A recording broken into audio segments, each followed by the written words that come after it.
Jennie, talk about this matchup because they've had some great wins this year, and I know they come in as not one of the favorites to get through, but this is going to be a heck of a matchup tomorrow. Well, I mean, we're in the NCAA tournament, so you know that every game is going to be a really good game. But obviously, Iowa's really good, or they wouldn't be in the tournament. And they're so talented; they've grown this season. They're obviously a program that you don't get to keep a really close eye on, but you keep an eye on. Obviously, with my background, and again, just so we're all aware, I played there. So, yeah, I mean, I have all the respect in the world. I know how good they are. I know how good they've been. I know for a lot of years I've followed that program. So we're not overlooking anything, and we better be ready. Bench Evans's aside, you've been closer and closer and closer at this spot in the tournament. What's it going to take for this group of veterans, plus Reagan, all that, to push through, get to the second weekend? Well, you got to play the game.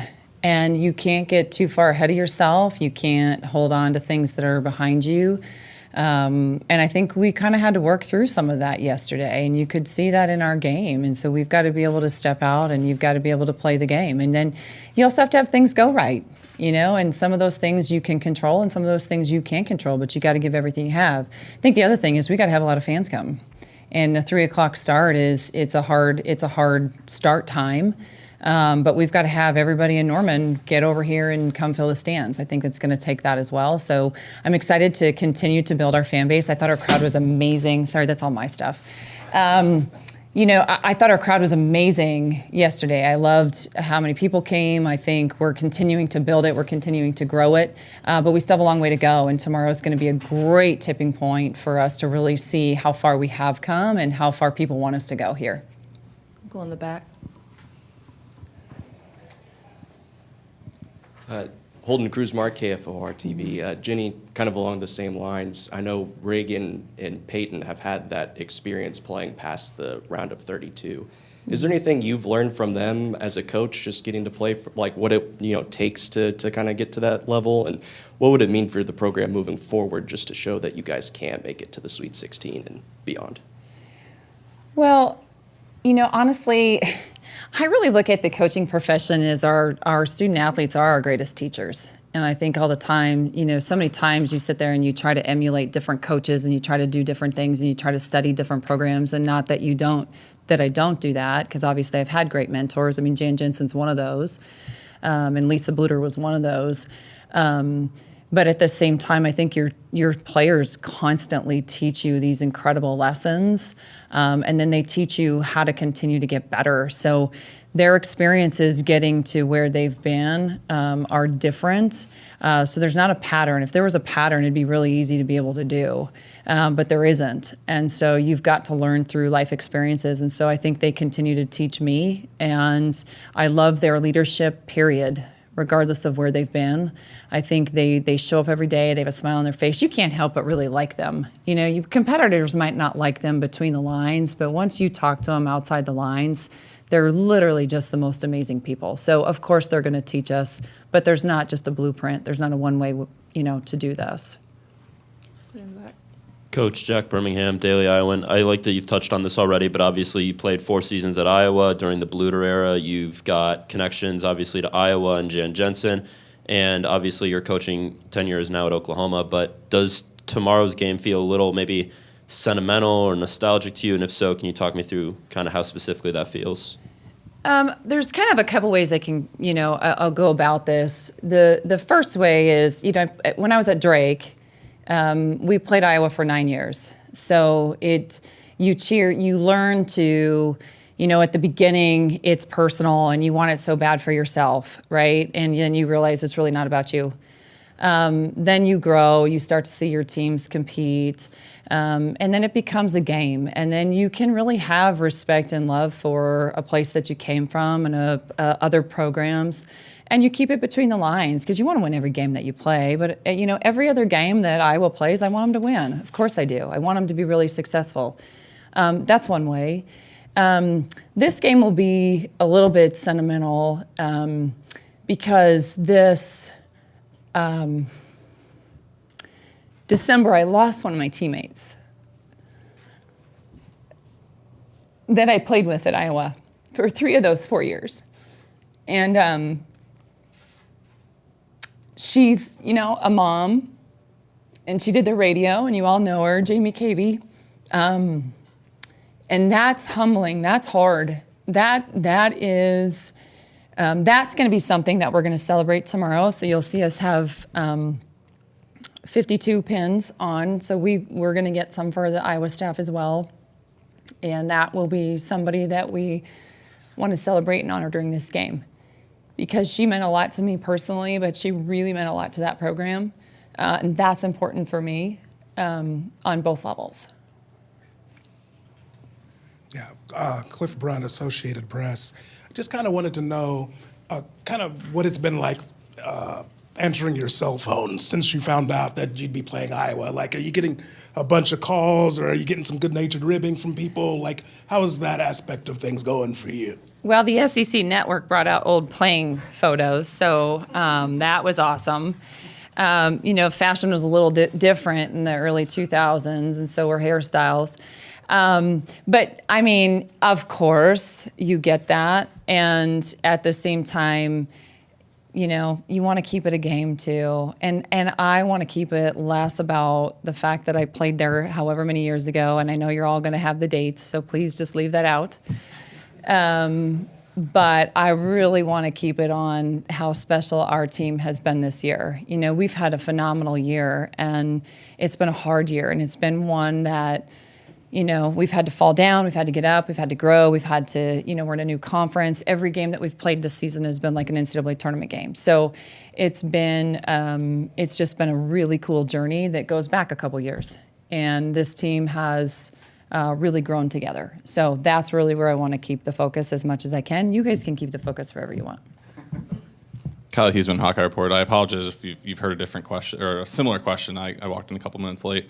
Obviously, every time you prepare for a team, there's probably a couple of categories. You say, man, this team that we're about to face does this really well or that really well. When you look at Iowa and you've been scouting them, what kind of stands out about them that maybe are the biggest challenges that you guys are going to face tomorrow? Well, I think Iowa has depth. I think they can space you out. I think obviously they can drive the ball. They can score in the paint. They can shoot the three.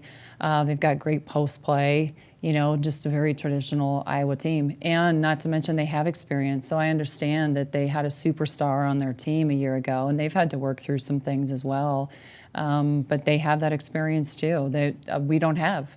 So that's, you know, that's always something. And they have a fan base that travels. And, you know, I've said this a million times. What I've been really excited about in the state of Oklahoma is, you know, I come from a background from Iowa where women's basketball matters. And it mattered before Caitlin came to Iowa. Now, she really elevated it, obviously. But it's always been really important in that state. And we want to continue to have women's sports, and in particular, obviously, our sport and women's basketball really elevated here in Oklahoma. We want young people to want to grow up and come here, just like young people do in the state of Iowa. Jeff Linder, Cedar Rapids Gazette. Reagan Beers said in the locker room that you do a lot of scrimmaging with the Thanks, team. Jeff. Tell us a little bit about that. What's a lot is strong. Okay, that is little. very. What do you want me to tell you about that? Have I pulled a muscle? Maybe. What's your role on the scout team? You know, it's not every day. Sometimes you step in. Sometimes, you know, I mean, and unfortunately, you're old enough to have covered some of those games when I was a little out of control and competitive, and I'm still maybe that today, just in a different capacity. But no, I mean, it's fun. I love this game. Like, I love it. This is why I'm doing it. You know, I had a great experience, obviously, in college. We've talked about that. I love coaching. I have just this immense passion for young people to figure things out, to be competitive, to understand that competition isn't always to hope somebody doesn't do well. It's just to bring out this incredible gift of teamwork. And so sometimes you just do what it takes as a college coach, and sometimes I have to step in and humble them, and sometimes I get humbled. So it's I just do it because I love it and it's fun, and sometimes it's just a little bit more efficient when you're, you know, trying to figure some things out on scout team. Stay up front. Chad Leis-Deco, Des Moines Register. You mentioned, you know, you cheer for Iowa when you're not playing them. I guess just what about this particular team, and what about the job that Jan Jensen has done as a first-year coach, which I'm sure you know how hard it is to be a first-year coach. what do you think of the job that she's done in her first year? I'm proud of Jan. I love that. I love that Lisa ended, her career the way she wanted to end it. I love that she passed it on to Jan. I think it's really positive for so many programs that want to build something and sustain something, and that's what they've done. But I also, and I don't know this, but it looks like Jan's done it her way too. And that's not easy to do when you've been with somebody for so long. You kind of start thinking the same. And I think she's just done a great job of being able to build that program. And Jan's not afraid of anything. I mean, Jan's Jan. I mean, I've literally, I grew up going to Drake basketball camps when Lisa and Jan were there. And Jan used to chase me around, and it just used to drive me crazy. I didn't know she was recruiting me. I just thought she was in my shadow. And that's Jan. I mean, she'd leave you voicemails that, would stop. You used to have the answering machines, and they would stop because she would just keep talking, and then she would call back again and leave more. And so Jan is one of the most thoughtful, caring people. And so, that translates over. And she's hired a really good staff. I mean, obviously, Randy, Peterson, Henderson, and I played together as well. And, I think Jan's she's one of those people that wants great people around her too. So she's going to do an incredible job, and she always has, and she always will. Right here, right? Willie Gillespie, OU Daily. You've had about 24 hours since the Florida Gulf Coast game. What's one takeaway there that you've reflected on that maybe you can apply to Iowa tomorrow? One, we needed to finish better. I mean, honestly, the biggest takeaway of the whole thing is we got to play the game. You can't play the scoreboard constantly. You can't worry so much about whether or not the ball goes in or what's happening the play before, what's going to happen the next play. You've got to stay present and play the game. I think we got too far ahead of ourselves, and then I think we got kind of held on to some things. But we've got to be able to play the game. Execution-wise, obviously, we need to be able to finish and have better ball movement to play against a team like Iowa. And we got to really defend better in terms of one-on-one, especially off the bounce. We'll go to the last question up here, up front. Ethan Beecher, Quad City Times. I asked Sahara about the process of coming to Oklahoma and the Iowa connection that you guys both have, and she mentioned that the recruiting process really started at Drake, so maybe not unlike your relationship with Jan and Lisa. I guess what was the process of getting Sahara down here, 11 hours away from home, and how impactful and important is she to what you're trying to establish here? Well, Sahara I saw when she was in 7th grade, and I offered her, and she said no. And then I came here, and she was a little bit more open. She's special. I love, I have said this, and this is something to be really proud of in both programs, but she is a young woman that her freshman year, she had some moments, and her and I have had some tough conversations, and she's a truth seeker though. Not a lot of young people really want to hear the truth, and she does. And in the 20 whatever years I've been coaching, she has grown more in 1 year than I have ever seen any student athlete grow. And I'm talking in every area. She's our everyday person. She lights up a room. I know you could kind of see her intensity in here, but her smile is infectious. She's competitive. She's doing well in school. Her community should be so incredibly proud of her. I know they are, but I don't know if they know the half of it. I mean, her leadership, her drive. I just feel so lucky to get to coach her. And that's how our recruiting process was. She's not somebody that really liked it. She wasn't really into it. But she seeks the truth, and she wants she wants real people. She wants an authentic relationship. She doesn't want people to tell her how good she is. She wants people to tell her what she's got to do better. And I tell you what, her skill set's going to continue to catch up to her, because the rest of it she's got at an elite level. And so she works really, really hard, and that's all going to come. But, man, she's really special. George Stoya, Sooner Scoop. Obviously, the storyline with this game is Jennie and her time at Iowa. I'm just wondering, has she talked to you guys at all about how good of a player she was at Iowa, and has she shown any of that in practice before? Peyton, we'll let you take this one. Oh, wow. That's a packed question. She definitely has shown it. Yeah, no, I know. All good things, I promise, Jenny. She definitely has showed us in practice, and she's kicked our butt some, too. We've kicked her butt sometimes. She doesn't want to admit that, maybe. But I think this game, Jenny does a really good job of we don't really want to live up to any hype of rivalries, even when we play Texas and we have the Red River rivalry and stuff like that. I think for us, we just want to play basketball.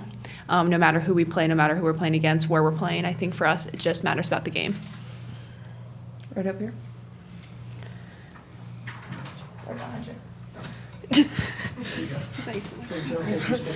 I'm curious, Iowa has had some big wins this year, obviously, and of course they were the talk of basketball with Caitlin the last couple of years. This is a different team, though, that comes in.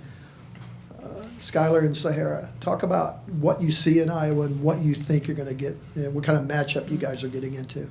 Sky, we'll let you go first. Okay. Iowa's a great team. And they can do a lot from the inside and out. They can shoot, get inside the paint. They have the mid-range game, too. I think for us, it's just going to be really big on guarding, emphasizing that, and just knowing personnel, knowing who we're guarding, having those gaps, just having each other's backs and help and everything. So. I think, like Skylar said, they kind of can score at all three levels. They play out of a pick and roll a lot, so just really defending that. But I think just doing what we do and making this game about us and how we defend, how we want to play, and I think the scoreboard will take care of itself. Right here. James Jackson, Students Illustrated. Just want to go back to that fourth quarter yesterday and how you all were playing there. Did you think the slower start was because of having a 2-week layoff and getting to that point? Did that go into it at all for you all in that game? And is the fourth quarter kind of like where you think you all can be going into this game on Monday? Peyton, we'll start with you. Definitely. I think fourth quarter, you see that kind of the separator for us in a lot of games, and I think it has a lot to do with our depth. You see that kind of kicks in when you're playing against teams that maybe aren't as deep. And so just for the style of play that we play, it's really important that we continue to play deep because we get up and down a lot and have a lot of possessions. So I feel like the fourth quarter looks that way because of our depth. And obviously, we did have a special, unique situation where we had a week and a half off before we played. And I feel like now we got a game under our belts and we're at home, so that always helps. Tarek Mall Street, Norman Transcript. For Sahara, how different do you feel coming into the tournament this year compared to last year? I'd say a lot more confident, just a lot more ready. I feel a lot more experienced, being that, we got to play last year at Indiana, playing Indiana, but just a lot more confident because I feel like this team has worked so hard in the offseason, and our chemistry is really getting to a spot where I think we're going to peak in March and in the beginning of April, so I'm just super excited.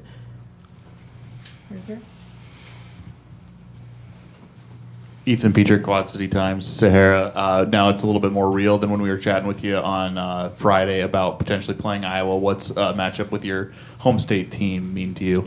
To me, honestly, it's just another basketball game.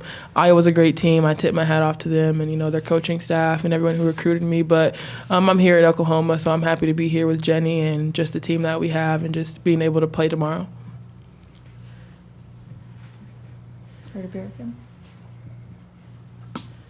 Ethan Petrick, Quad City Times. Sahara, how much did Coach's Iowa background and being from the state, how much of a connection did that help you build with her in the recruiting process, and how real was the recruiting relationship between you and Jan Jensen?